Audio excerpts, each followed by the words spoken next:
Hi, I'm Makina.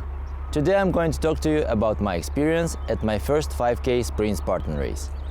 I'm going to tell you about the mistakes that I could have avoided right from the start, about the training that I did, and that which I didn't do but should have. Also, I'm going to show you all the course obstacles and share my first-hand experience about the course and the race dynamics, how to prepare yourself for your upcoming Spartan, what kind of workouts you should do, and in what order you should do them to finish the race with good results while having fun and without injuries. Let's go! First of all, you should definitely run. A lot.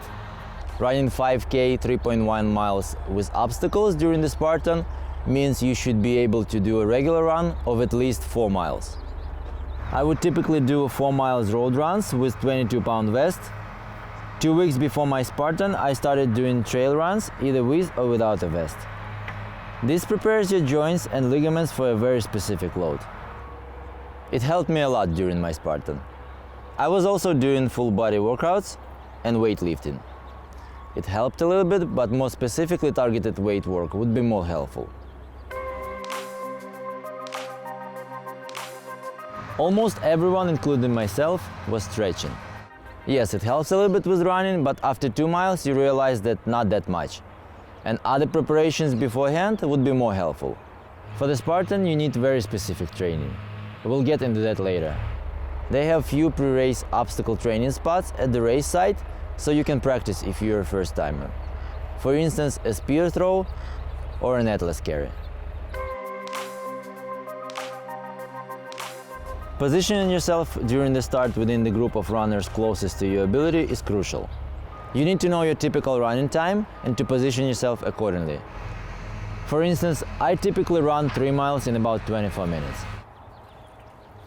These are the finish times for my age group, and this is my finish time from my Spartan. Running 3 miles in 24 minutes absolutely doesn't mean you'll finish your Spartan in 24 minutes.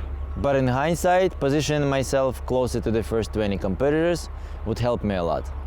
Not having done it, I had to dig through the trailing pack for the first mile, instead of keeping up with the leading group. That was a little bit exhausting and an unnecessary extra load. The first 4 obstacles felt like my childhood. Like we're running to steal someone's grapes or apples. You run, then you climb a fence, then you run again, then you climb a taller fence, then you run again, then you climb a net. This part was super fun. Some people were struggling even with this.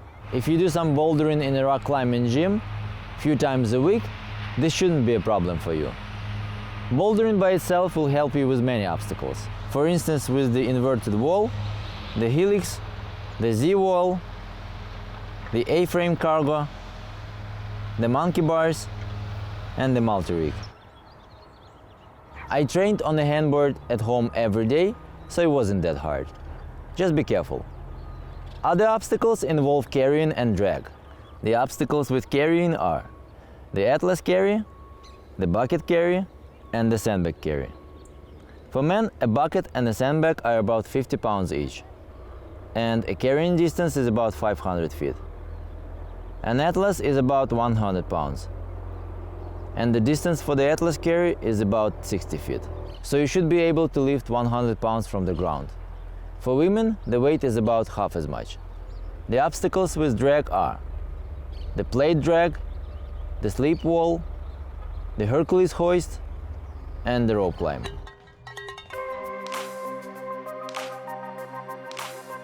For a 5K Spartan sprint, I would do the following. I would start training 3 weeks prior to the race. First 2 weeks I would do trail running 3 times a week, every other day, say Monday, Wednesday and Friday. And I would run 5.25 miles with a load 3 times a week on the other days, say Tuesday, Thursday and Saturday. Load running consists of 21 intervals of quarter miles each.